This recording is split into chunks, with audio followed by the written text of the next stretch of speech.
제가 어젯밤 오늘 상황을 보면서 아 이게 이미 시작된 거 아닌가 하는 장면이 있어갖고요. 김건희 여사 카카오톡 일심 논란이라고 해서 뭐 아마 우리 방송 보시는 분들은 대충 다 아실 것 같은데 어젯밤에 김규환 CBS 노설실장께서 한판 승부에 출연해서 김건희 여사가 한동훈 후보한테 보냈던 문자 메시지를 저기 나오고 있네요. 이게 뭐 저 내용이 정확한 저 뭐라고 원문은 아니고 실제 있었던 내용을 재구성한 내용으로 김규환 실장이 확보해서 보도를 한 거거든요. 제가 뭐 짧게 몇 구간만 말씀을 드리면 한동훈 위원장님 뭐 최근 저의 문제로 부담을 드려서 송구합니다. 옛날에 좀 사과를 하려고 했지만 사과했다가 지지율 떨어진 기억이 있어서 망설였습니다. 이번에도 만약에 당에서 필요하다고 한다면 대국민 사과를 포함해서 어떤 처분도 받아들이겠습니다. 뭐 이런 내용을 한동훈 후보에게 보냈었는데 당시 비대위원장한테 보냈었는데 이 문자를 한동훈 후보가 이제 읽씹했다라는 이제 내용이 어젯밤 오늘 아침에 아주 큰 뉴스로 이제 보도가 됐어요. 근데 네. 어떻게 알고 계셨습니까? 저 내용 자체를 어때요? 아니 뭐 저는 뭐 저런 내용은 몰랐었고요. 일단 오늘 어제 보도와 오늘 아침에 이제 이어진 걸 보고 말씀을 드리는데 핵심 쟁점 사항은 김건희 여사의 문자에 대해서 당벌하지 않았다라는 거 아닙니까? 거기에 대해서 이제 원희룡 후보 캠프나 다른 분들께서 뭐 예의가 없다 아니면 무시했다는 건데 글쎄요. 사적으로 문자가 왔지만 공적인 방식으로 지금 계속 의사소통을 했다고 말씀드렸지 않습니까? 과연 그렇다면 공적인 루트로 계속 의사소통을 했는 게 무시했다고 볼 수 있을까요? 첫 번째 드는 의혹입니다. 두 번째, 구성본이라고 이게 지금 녹취해서 일부 발췌해서 만들었다고 하지 않습니까?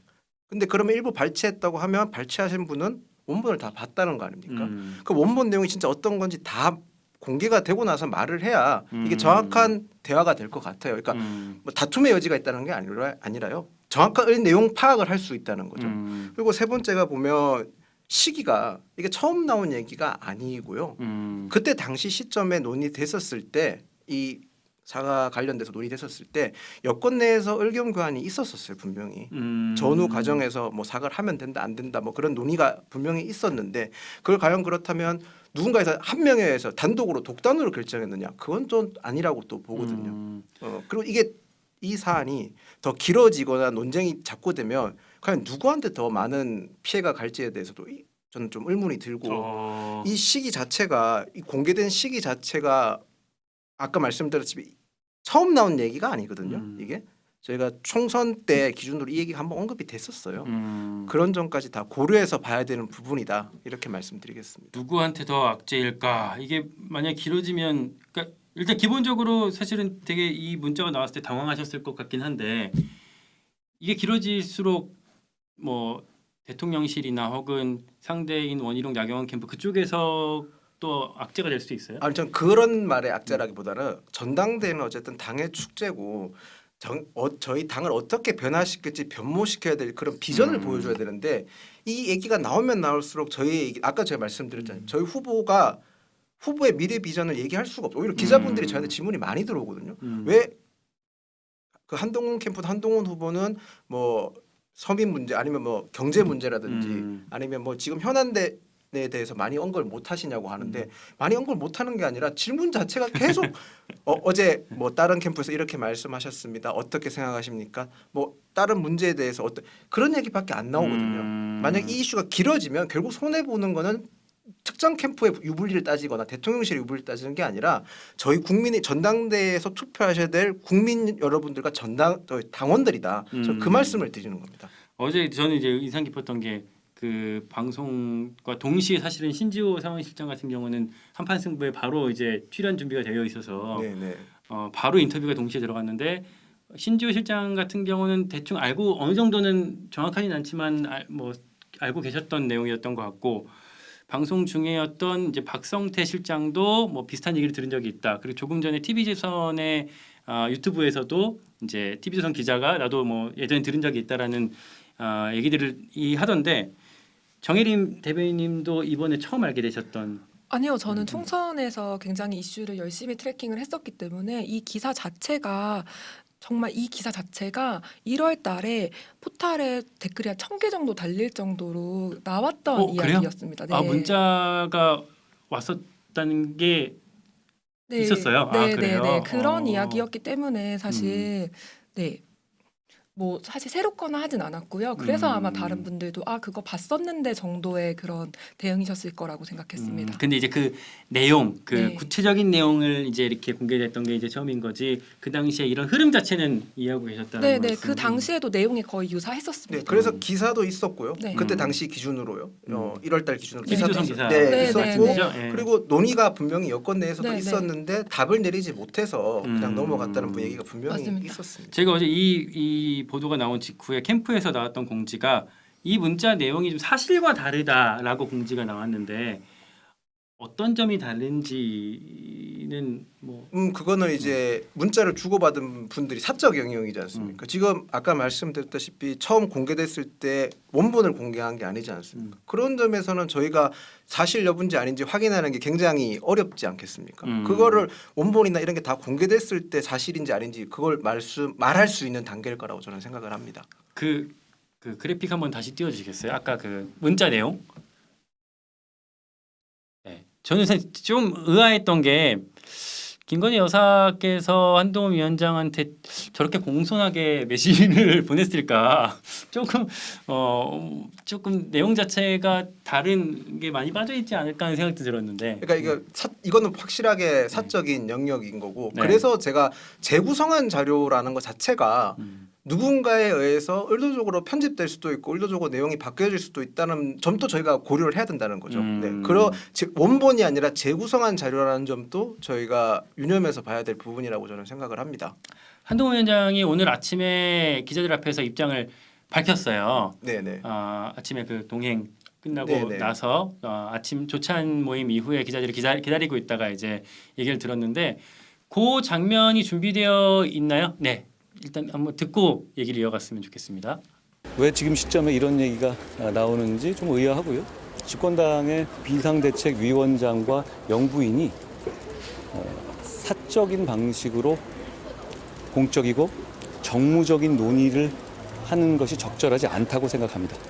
총선 기간 동안 대통령실과 공적인 통로를 통해서 소통했고요. 당시에 국민의 걱정을 덜어드리기 위해서 어떤 방식으로든 사과가 필요하다는 의견을 여러 차례 전달한 바 있습니다. 그 정도 말씀드리죠. 공적 통로로 소통을 했고 사과 의견을 전달했다라는 얘기였는데 어떤 의견을 어떤 루트로 전달이 되었을까요? 아까 제가 신주호 실장님께서 이제 언론 인터뷰 브리핑을 하러 가셨는 거 보면 뭐 대통령 비서실장이나 정무수석실과 공적인 영역을 통해서 의사 전달을 주고 받았다라고 하시더라고요.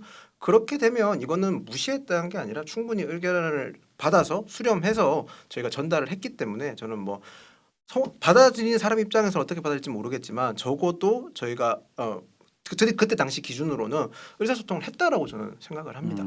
참 말씀하신 이제 신지호 실장이 이제 언론 브리핑이 아까 조금 전에 오전 11시쯤에 네네. 있었는데 그게 처음에 이제 브리핑이었다가 나중에 바뀌었어요. 브리핑이 아니라 이제 그냥 기자들 앞에 설명 이렇게 약간 형식이 네네네. 바뀌었던데 그럼 뭐 형식상의 문제라고 생각을 하시고 뭐 브리핑이라고 이렇게 화면에 나오고 있는데요. 예. 뭐 브리핑이라기보다 거창하게 하는 것보다 이게 현안으로 가는 게 맞고 그리고 뭐 소통관은 대부분 현역 의원님들이 이렇게 많이 하시는 거라서 그렇죠. 소통관 대관하는 네, 거는 그런 거라서 그냥 가서 이제 기자분들을 상대로 이렇게 미팅 하시는 거 형식으로 그렇게 갖는 거라고 생각하시면 될 것 같습니다. 특별한 의미가 있었던 건 아니고 네, 그렇습니다. 그리고 한동훈 위원장이 아까 방금 화면에 나온 거 이전에 무슨 네. 얘기가 있었냐면 왜 이게 이 시점에 전당대회 하고 있는 이 시점에 나오는지 의아하다라는 얘기도 했는데 요거는 어떤 의미가 있었을까요? 그러니까 시점에 관련돼서 아까 지금 했던 말이 또 반복하는 네. 것 같긴 한데 음. 처음 나온 얘기가 아니라는 점인 겁니다. 이게 이미 1월달에 선거를 깊숙하게 뛰어봤던 분들 아까 얘기를 들어보죠. 대변인께서 다 들어보셨다는 얘기를 하고 이미 선거 때 논의가 됐었고 그리고 언론에 보도까지 날 정도면 그때 당시 얘기가 있었다는 거죠. 근데 이거를 마치 어제 기준으로 제가 죄송하지만 네. 네.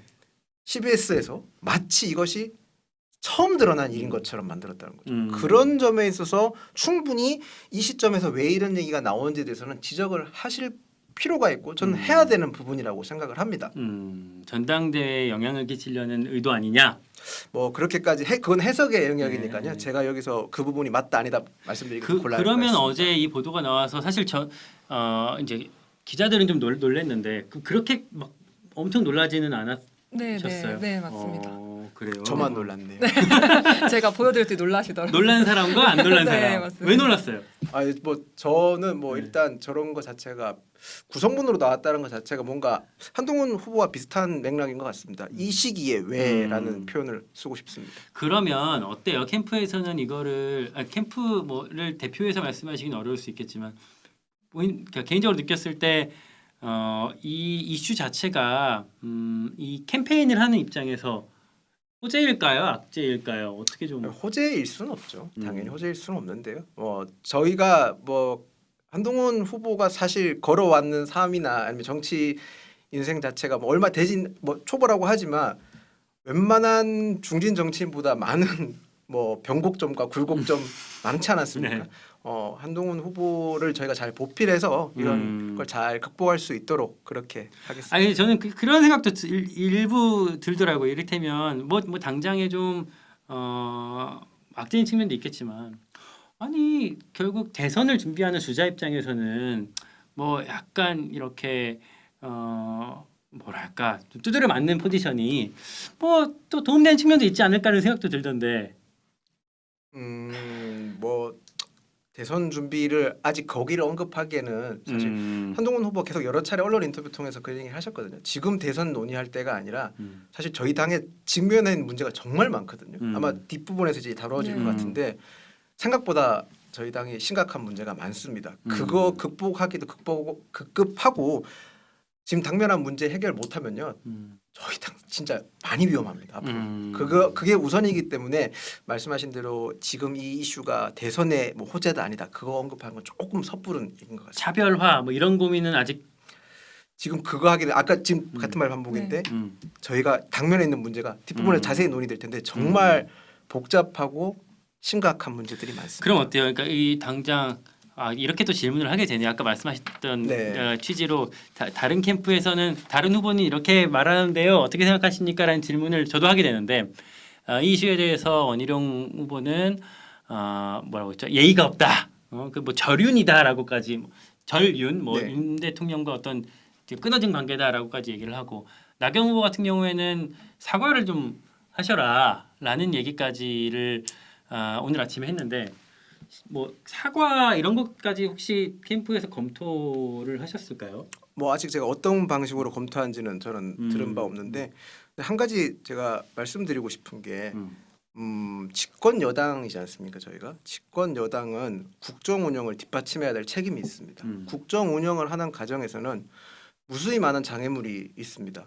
정말 많은 장애물이 있는데 집권 여당의 역할은 대통령이나 정부가 그 장애물을 극복해 나가는 과정에서 그 장애물을 치워주기도 하고 또는 힘든 굳은 역할도 해야 되거든요. 근데 지금 나머지 후보 캠프 분들의 행동을 봤을 때 과연 윤석열 정부에 도움을 준다기보다는 업혀가는 느낌이거든요. 저는 솔직하게 말씀드리겠습니다. 업혀가는 느낌이에요, 오히려. 한동훈 위원장의 목표가 윤석열 정부 성공이라는 점은 지금 계속 누차례 강조하고 있는데 다른 캠프도 저는 같은 입장이라고 생각합니다. 근데 과연 다른 캠프가 윤석열 정부의 그런 장애물을 치우고 국정 운영하는 데 있어서 장애물을 치우는 역할을 하고 있는지 아니면 업혀서 가려고 하는 건지 그 부분에 대해서는 한 번쯤은 저희 당원분들이나 유권자분 일반 국민들께서 한 번쯤은 생각을 꼭 해주셨으면 좋겠습니다. 다만 그러니까 근본적으로 사실 아까 전 이 이슈 보면서 근본적으로 그런 생각이 들긴 했어요. 그러니까 문자가 왔을 때 꼭 씹을 필요는 아까 뭐 이렇게 대답은 하고 답장은 하고 공적으로 뭐 이렇게 해결할 수도 있었지 않았을까. 뭐 그 부분에 있어서는 한동훈 후보께서 이렇게 뭐 정확하게 다르다는 내용을 문자 내용이 다르다는 식으로 얘기했기 때문에 저희가 뭐 어떤 식으로 답장이 오갔는지는 알 수 없는 부분이라 생각을 하고요. 그리고 뭐 공적인 영역에서 논의가 있었기 때문에 그거를 사적인 영역에서 논의가 안 됐다고 해서 그걸 무시했다라고 표현하는 건 저는 맞지 않다고 생각을 합니다. 그건 그렇고. 네. 뭐 캠프에서 한번 다 같이 후보님 이거 우리 좀 일단 보여주십시오. 우리가 알아야 대응할 거 아닙니까? 한번 건의를 해보시면 어떨까? 네, 제 얘기고요. 그렇습니다.